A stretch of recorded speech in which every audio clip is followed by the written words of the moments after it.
Joy University, best emerging university in South India. For admissions, contact. ప్రస్తుతం అంతా ఉన్నారు senior gynaecologist Swarnasri madam. అడిగిద్దాం. నమస్తే ma'am. నమస్తే అమ్మా. సో మీరు కొంచెం చెప్పిన తర్వాత నాకు కాస్త అవేర్నెస్ వచ్చింది. బట్ అంతంత పెద్ద ఫైబ్రాయిడ్స్ ఉన్నప్పుడు వాళ్ళు ఎలా అన్నాళ్ళు మీరు చూపించిన ఫొటోస్లో ఆల్మోస్ట్ 2 kgs ఉంటుందా పెద్దగా ఉన్న ఫైబ్రాయిడ్? అంత ఫైబ్రాయిడ్ వచ్చే వరకు మనకు అర్థం కాదా స్టమక్లో ఏం జరుగుతుంది అనేది? యా, సో చాలా మంచి క్వశ్చన్ అడిగావమ్మా. ఇది ఏంటంటే నొప్పి కానీ బాధ కానీ శరీరంకి లేదనుకోండి, మనం అసలు నార్మల్గా ఉంటాము. అబ్సల్యూట్లీ. సో ఫైబ్రాయిడ్స్ అంటే గర్భసంచిలో గడ్డలు ఉన్నప్పుడు మెయిన్ సిమ్టమ్ దానికి పీరియడ్స్ అప్పుడు పెయిన్ కానీ, లేదా ఓవర్ బ్లీడింగ్ కానీ, లేదా నెలలో 2-3 సార్లు అవ్వడం కానీ యూజువల్లీ ఈ సిమ్టమ్స్ ఉంటాయి. ఈ సిమ్టమ్స్ ఉన్నట్లయితే యాక్చువల్లీ లక్కీ. ఎందుకంటే ఫైబ్రాయిడ్ ఫామ్ అయిన వెంటనే అది ఎంత 1-2-3 సెంటీమీటర్ల కంటే ఎక్కువ ఉండదు. సో అది ఉన్న లొకేషన్ని బట్టి, ఇప్పుడు యూట్రస్ ఒక యాపిల్ లాగా అనుకో, యాపిల్కి గింజలు ఎక్కడ ఉంటాయి? మధ్యలో ఉంటాయి. సో ఫైబ్రాయిడ్ కూడా మధ్యలో కనుక ఉన్నట్లు అవుతే అవి చిన్న సైజులో ఉన్నప్పుడు కూడా it will show some symptom in the body like pain and heavy bleeding. And ఈ రెండు ఉన్నప్పుడు మనం తట్టుకోగలమా? ఎంత సహించినా కొద్ది రోజులు అయ్యాకైనా, పోనీ 1 year అయ్యాకైనా మనం డాక్టర్ దగ్గరికి వెళ్తాం, బయటపడతాయి ఫైబ్రాయిడ్స్.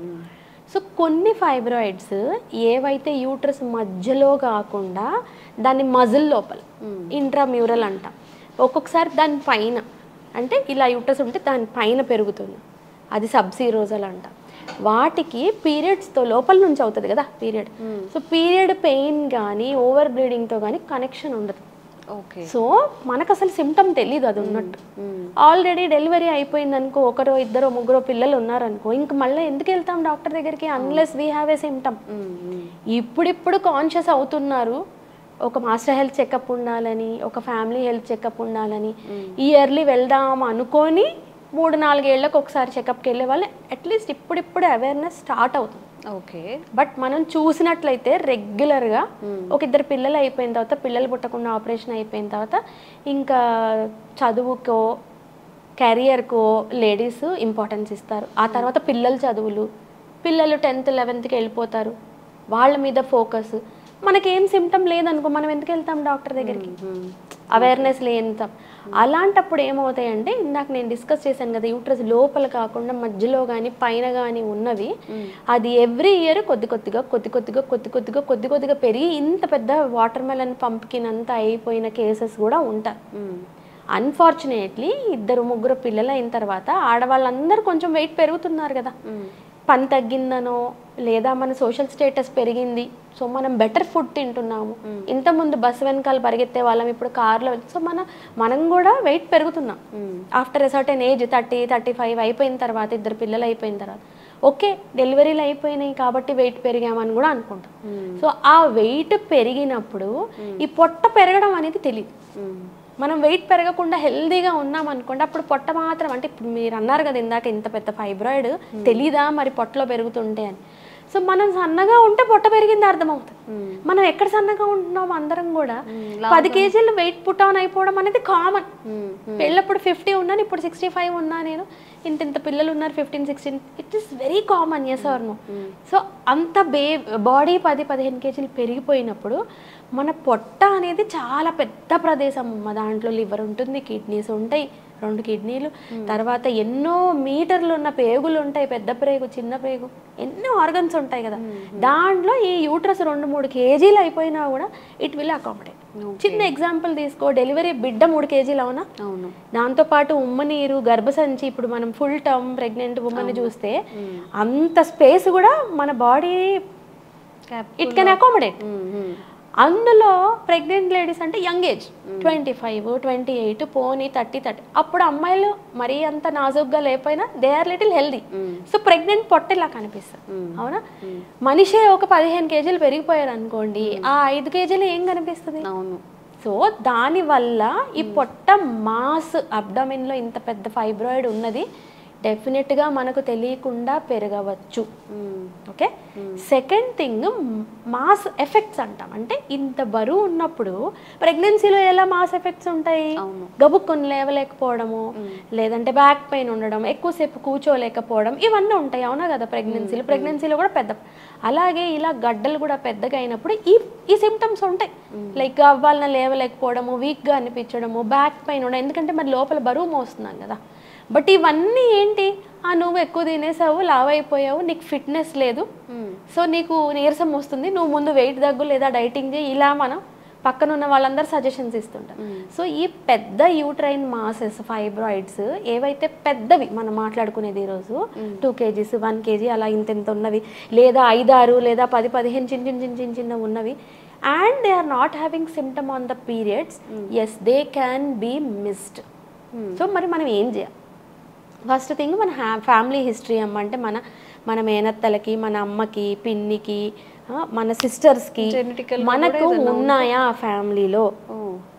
ఇలా కూడా వస్తాయమ్మా? డెఫినెట్గా మా జెనెటిక్ బ్యాక్గ్రౌండ్ అనేది ఉంటుంది. నాకు తెలిసిన ఇప్పుడు నేను 18-19 years పోస్ట్ MD, నాకు తెలిసిన దాంట్లోనే నేను ఒక ఆవిడకి గడ్డలు ఉన్నాయని తీశాను, ఆమె కూతురికి తీశాను. ఇప్పుడు ఆమె కూతురు ఎవరైతే ఉన్నారో ఆమె ఇప్పుడు అమ్మాయి pregnant and she is having a fibroid. So it runs in families. అదొకటి మనం కేర్ఫుల్గా ఉండాలి. సెకండ్ థింగ్ మనం తినే ఫుడ్. సో ఎప్పుడైతే డైరీ బేస్డ్ ఫుడ్స్ అంటే మిల్క్ అండ్ మిల్క్ ప్రోడక్ట్స్ మన ఫుడ్లో డామినేట్ చేస్తున్నాయో, బటర్, చీజ్, ఈ బయట నుంచి ప్రిపేర్డ్ ప్రిజర్వేటివ్స్ ఉన్న ఫుడ్, వీటన్నిటిలో కూడా ఈస్ట్రోజన్స్ ఉంటాయి, అంటే హార్మోన్స్. బికాజ్ ఈ పాలు అనేవి ఎక్కడి నుంచి వస్తాయి? Animal milk. అవునా? సో యానిమల్స్కి కూడా మిల్క్ ఎక్కువ ప్రొడ్యూస్ చేయడానికి హార్మోన్స్ ఇస్తాం.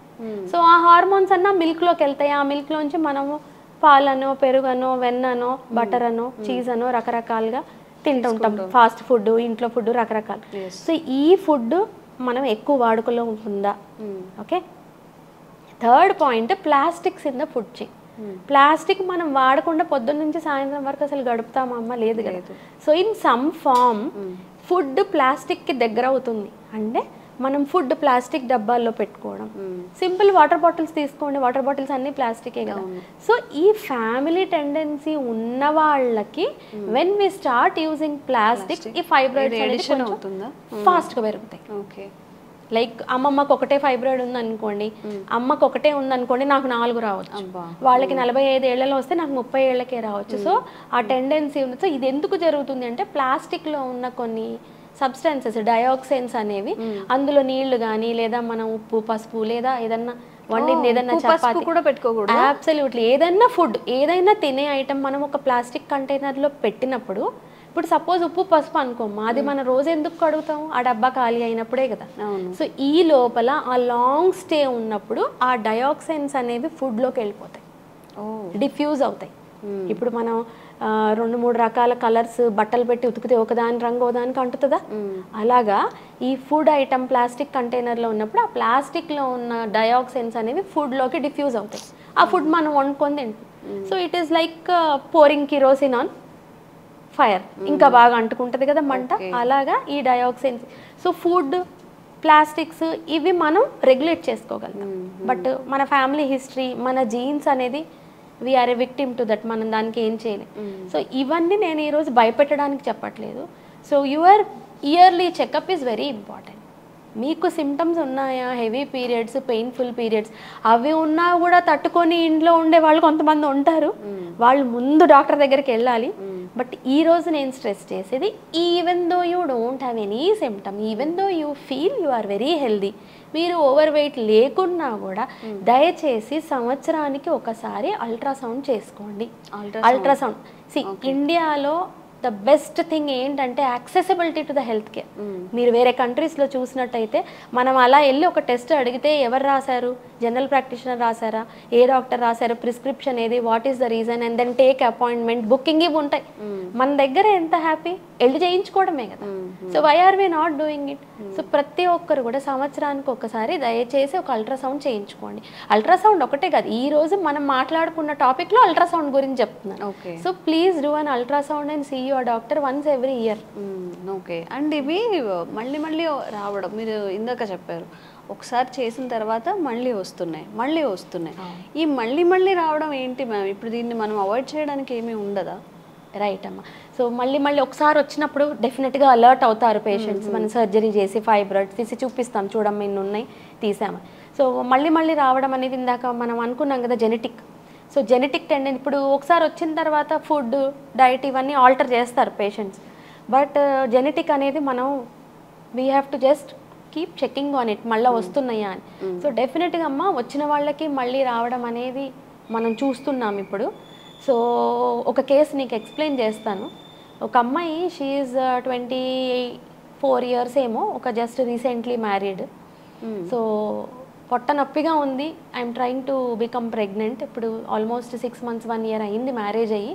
బట్ కడుపులో కొంచెం డిస్కంఫర్ట్లా ఉంది, నొప్పి అని నేను చెప్పలేను. బట్ పీరియడ్స్లో కానీ అలా ఏం డిస్టర్బెన్స్ లేదు.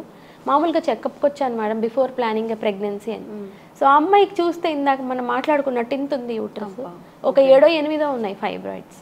7-8 ఫైబ్రాయిడ్స్. ఒక హెల్దీగా ఉన్న అమ్మాయి డాక్టర్ దగ్గరికి, మేడం నేను ప్రెగ్నెన్సీ ప్లాన్ చేసుకుందాం అనుకుంటున్నాను, నాకు జస్ట్ కొంచెం డిస్కంఫర్ట్ ఉంది, నాకు పీరియడ్స్ అంతా రెగ్యులరే అని డాక్టర్ దగ్గర వెళ్ళిన అమ్మాయికి ఈ న్యూస్ నేను చెక్ చేసి చెప్తే ఎలా ఉంటుంది? ఒక షాక్.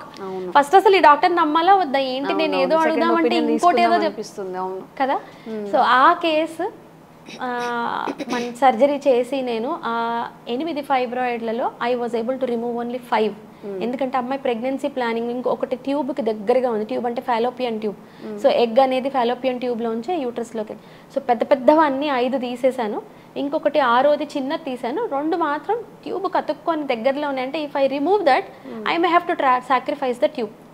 సో అదొకటి ఉండిపోయింది. అమ్మాయికి సర్జరీ చేసిన తర్వాత within 7th month after pregnancy చక్కగా కన్సీవ్ అయింది. ఆ తర్వాత 1 year తర్వాత ఇప్పుడు ఇన్నిసార్లు మనం అంటే 7-8 ఉంటే యూట్రస్లో అన్ని చోట్ల మనం కట్ చేసి మళ్ళీ కుట్లేసాం కదా, అవి తీసేసి. సో ఇలాంటి వాళ్ళని నార్మల్ డెలివరీకి మనం వదిలేయలేము, ఎందుకంటే నార్మల్ డెలివరీలో కంట్రాక్షన్స్ వస్తాయి కదా. మరి ఇన్ని చోట కట్ చేసి కుట్లేసినవన్నీ వీక్ ఉంటాయి కదా, అవన్నీ పగిలిపోవచ్చు. సో వీళ్ళకి సిజేరియనే చేయాలి మనం. సో సిజేరియన్ చేశాను, చక్కగా బాబు పుట్టాడు. ఇప్పుడు వాడికి 4th birthday అయ్యి 5th year ఇప్పుడు పడింది. So now she was thinking ఇప్పుడు నేను మళ్ళీ కన్సీవ్ అవుదామని. అమ్మాయికి గుర్తుంది అప్పుడు అన్ని ఫైబ్రాయిడ్లు ఉన్నాయి కదా, మధ్యలో ఒక చెకప్కి రాలేదు. She was busy with the baby and busy with her self and many other things in life. So ఇప్పుడు మళ్ళీ మేడం అప్పుడు అలా ఉండింది కదా, ఇప్పుడు ఎలా ఉందో నా కండిషన్ నాకు తెలియదు, but I want another baby. ఇప్పుడు చెక్ చేస్తే మొన్న 5 years బ్యాక్ ఇంత ఉంటే ఇప్పుడు ఇంత ఉంది యూట్రస్. ఈజీగా ఒక 12 ఉన్నాయమ్మా అమ్మాయికి fibroids. And she's 33 years now, 33-34 అంతే. సో ఇదే గనక సినారియో ఒక 45-year-old లేడీ వస్తే, అమ్మ ఇలా ఉంది కదా, నీకు 2వ సారి వచ్చినాయి కదా, గర్భసంచి తీసేద్దాం, once and for all you will get rid of it. But ఈ అమ్మాయి కేసు చూస్తే she's 33-year-old, she wants to have exactly another baby and she already had one surgery 2. ఒకటేమో సిజేరియన్ డెలివరీ అప్పుడు, ఇంకోటేమో ఈ గడ్డలు తీయడం 2000 అదే ఎండింగ్లో ఎప్పుడో చేశాను. 5-year-old ఇప్పుడు బాబు, 4.5 years. సో ఇప్పుడు మళ్ళీ చేసాం మళ్ళీ సర్జరీ. సో ఈసారి 10వ 12వ నాకు ఆ నంబర్ కూడా గుర్తులేదు, ఇంత పెద్ద నుంచి ఇంత బుజ్జు వరకు ఉన్నాయి. సో ఈ కేసు ఇప్పుడు కూడా మళ్ళీ తీసిన తర్వాత కూడా ఇంకా చిన్న ఉన్నాయి ఉండండొచ్చు. ఎందుకంటే మా ఫస్ట్ టైం సర్జరీ చేసినప్పుడు స్కానింగ్లో ఎన్ని ఇచ్చాడు, ఒక 7. ఒక సర్జరీలో కూడా మనం 7 ఉన్నాయా లేదా లెక్కబెట్టి. ఈసారి తెలిసిన తర్వాత ఈ అమ్మాయికి సెకండ్ వచ్చింది, స్కాన్లో 8-9 ఉన్నాయి, బట్ సర్జరీలో చూస్తే తీసే కొద్ది వస్తూనే ఉన్నాయి ఫైబ్రాయిడ్. అంటే దే ఆర్ సో స్మాల్, కొన్ని ఎంత మన రేగిపడినంత అన్ని చూడలేం కదమ్మా స్కాన్లో. ఇలా ఉందనుకోండి, దాని వెనక ఒక 2-3 ఉన్నాయి అనుకోండి, ఇమేజ్లో మనకి ఇదే వస్తుంది కదా. సో ఒక 7-8 ఇచ్చారు స్కాన్లో, సర్జరీ చేసినప్పుడు వస్తూనే ఉన్నాయి. And this time I took care, even చిన్నవి సీడ్లింగ్స్ అంట. సో అవే కదా రేపు పెద్దగా అయినాయి, ఆల్రెడీ మనకి ఎవిడెన్స్ ఉంది ఈ అమ్మాయి. సో ఓపిక్గా అవన్నీ కూడా తీసేసి మళ్ళీ అన్నీ ఒక 4-5 చోట్ల అమ్మాయికి యూట్రస్ పైన కట్ చేసి కుట్లేసి పెట్టాం. ఫోటో ఒకసారి చూపిస్తారా? కెమెరాకి చూపిద్దాం. అరేంజ్ చేశారనమాట సైజ్ కొద్ది, అసలు చూస్తే ఏంటో ఒక చాందడ్లా ఉన్నాయి అనమాట. పెద్ద అసలు చాలా లాంగ్ ఉన్నట్టు అరేంజ్ చేశారు. ఉన్నట్టు అరేంజ్ చేయడం కాదు, ఉన్న వాటిని అలా అరేంజ్ చేశారు. చాలా పెద్దగా అనిపించాయి, సైజ్ కొద్ది చిన్నవి. మనం పీనట్ బఠానీ సైజు దగ్గర నుంచి చాలా పెద్ద 1 kg వరకు కూడా 1 kg ఉంటుందా మ్యామ్ మీరు అది చూపించిన? యూజువల్లీ మెజర్ చేస్తామమ్మా మేము వెయిట్, బట్ ఈ పర్టికులర్ కేసు నాకు గుర్తులేదు ఎంత ఉందో. ఓకే. యూజువల్లీ మెజర్ చేసినామంటే ఇదిగో ఇలా మాట్లాడుకోవడానికి చెప్పుకోవడానికి అకాడమిక్ పర్పస్ అంతేగాని అది ఎన్ని కేజీ మనకు పెద్ద ఏమి ఇంపార్టెన్స్ లేదు. చూడండి మొత్తం ఇట్లా అరేంజ్ చేశారు. ఏదో చిన్న బేబీయో లేకపోతే ఏదో మంత్రదండం ఉన్నట్టుంది, ఏదో లిప్స్ ఉన్నట్టుంది మేడం చూస్తుంటే. చూడండి కొంచెం ఇలా ఏదో ఫేస్ లాగా ఐస్ లాగా. సో ఇట్లా ఉందన్నమాట సిచ్యువేషన్. సో ఇయర్లీ వన్స్ అయినా ఈ స్క్రీనింగ్ టెస్ట్లో చేసుకోవాలమ్మా. ఇయర్లీ వన్స్ ఒక అల్ట్రాసౌండ్ చేసుకోవాలి. అలా అని భయపడి మరీ ఎవ్రీ మంత్ వెళ్ళి ultrasound, you should not become psychotic about this information. So information ఇచ్చాను నేను. సో ఓకే, మనకు తెలుస్తుంది కదా మన అమ్మమ్మకి సర్జరీ అయిందా, అమ్మకి సర్జరీ అయిందా. సో మన ఫ్యామిలీలో ఉంది అంటే మనం జాగ్రత్త పడాలి, ఎవ్రీ ఇయర్ చేయించుకోవాలి. లేదా ఎవ్రీ ఇయర్ ఒకసారి డాక్టర్ దగ్గరికి వెళ్తే చాలు కదా, వాళ్ళు అన్నీ చూసేస్తారు కదా. ఓకే మ్యామ్, జెనెటికల్గా వస్తుంది, ప్లాస్టిక్ యూసేజ్ వల్ల వస్తుంది, ఇంకేమైనా కారణాలు ఉంటాయా? ఇవే మెయిన్ యూజెస్ ఇవే అమ్మా. ఇంకొకటి ఇప్పుడు అంటే చూస్తే మనం చాలా మంది ఒక చైల్డ్ చాలా అనుకుంటున్నారు. సో ఇంతకు ముందు మన అమ్మమ్మలు, మన అమ్మమ్మ వాళ్ళ అక్క చెల్లెలు కరెక్ట్ 7 మంది 8 మంది. సో అన్నిసార్లు వాళ్ళకి ప్రెగ్నెన్సీస్ డెలివరీస్ అవుతున్నప్పుడు, ఇప్పుడు ప్రెగ్నెన్సీ అప్పుడు ఏమవుతుంది, యూట్రస్ పెద్దగా అవుతుంది బేబీని, ఆఫ్టర్ దట్ చిన్నగా. So it is like an exercise for the uterus. డెలివరీలు అవుతున్నాం, మళ్ళీ మధ్యలో కామ్గా మళ్ళీ సో అలా రిపీటెడ్గా ప్రెగ్నెన్సీస్ వస్తున్నప్పుడు కూడా ఫైబ్రాయిడ్స్ పెరిగే ఛాన్స్ ఉండదు. ఎందుకంటే ఒక బ్లడ్ సప్లై మన బాడీలో ఉన్నప్పుడు ఐదర్ గడ్డ కానీ పెరుగుతుంది లేదా బిడ్డ కానీ పెరుగుతుంది, రెండిటికి సరిపోదు బ్లడ్ సప్లై, మనం తినే ఫుడ్.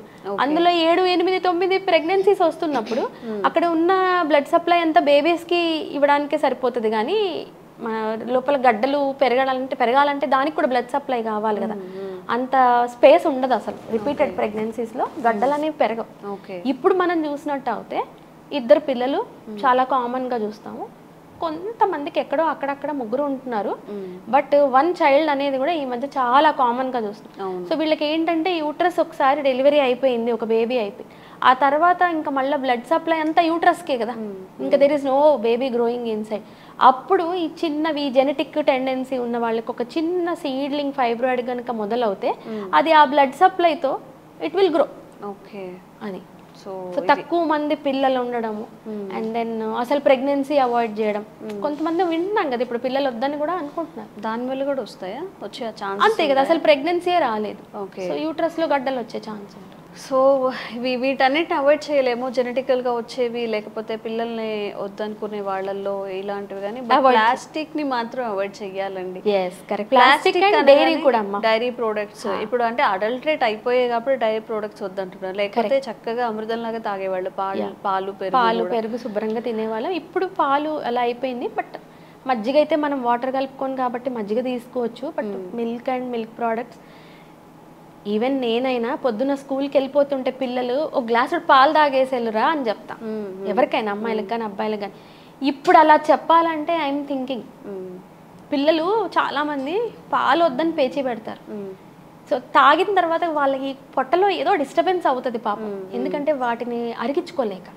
వాళ్ళు ఎందుకు పాలు తాగని అంటున్నారు పిల్లలు అంటే, నేను అనేది పెద్ద పిల్లల గురించి, ఒక 10 years 8 years 9 years మనం గ్లాస్ నిండా పాలు అమ్మ వద్దమ్మా అనే చాలా తక్కువ మంది పిల్లలు పాలు ఇష్టంగా తాగుతారు, ఇవ్వు అని. చాలా మంది మనం పిల్లల్ని చూసినట్టయితే మా పిల్లలు పాలే తాగరండి అని వింటాం, ఎందుకంటే వాళ్ళకి తాగిన తర్వాత కడుపులో ఒకలాంటి because of that adulteration. So అలా ఉన్నప్పుడు మనం ఫోర్స్ చేయకుండా ఉండడమే మంచిది పిల్లల్ని. దాని బదులు చక్కగా fruits, dry fruits, fruit juices మన చేతులతో మనం చేసుకోవాలి. చక్కగా మిల్క్ అవాయిడ్ చేసి న్యాచురల్ ఫుడ్, ఫ్రూట్స్, లేదా చక్కగా 2 ఇడ్లీలో 2 దోశలో తినేసి వెళ్ళొచ్చు స్కూల్కి. Okay done. సో మ్యామ్ ఏదైతే చెప్పారో అది సీరియస్ సిచ్యువేషన్స్ కాబట్టి ఇవి పాటించడానికి ట్రై చేయండి. మనం ప్లాస్టిక్ అనగానే ఫుడ్ ప్యాక్ చేసే బాక్సెస్, వాటర్ బాటిల్స్, ఇది మాత్రమే కాదు, ఇంట్లో మనం పప్పులు ఉప్పులు దాచిపెట్టే ఆ పోపు డబ్బాలు అవి కూడా అసలు యూజ్ చేయొద్దంట. సో మ్యాక్సిమం ఇంతకుముందు మనం స్టీల్ డబ్బాలు లేకపోతే వీటిలోనే గాజువి చేసుకునేవాళ్ళం, అందులోనే ప్రిజర్వ్ చేసుకునేవాళ్ళం. మళ్ళీ బ్యాక్ టు రూట్స్ వెళ్ళండి. మన హెల్త్ని మన చేతులారా పాడు చేసుకోవద్దు, ఎందుకంటే మన చేతిలోనే మన కుటుంబం ఆరోగ్యం ఉంటుంది కాబట్టి. Ma'am thank you so much, ఈరోజు చాలా మంచి వాల్యుబుల్ కంటెంట్ అయితే మా అందరికీ మీ ద్వారా తెలిసింది. Thank you.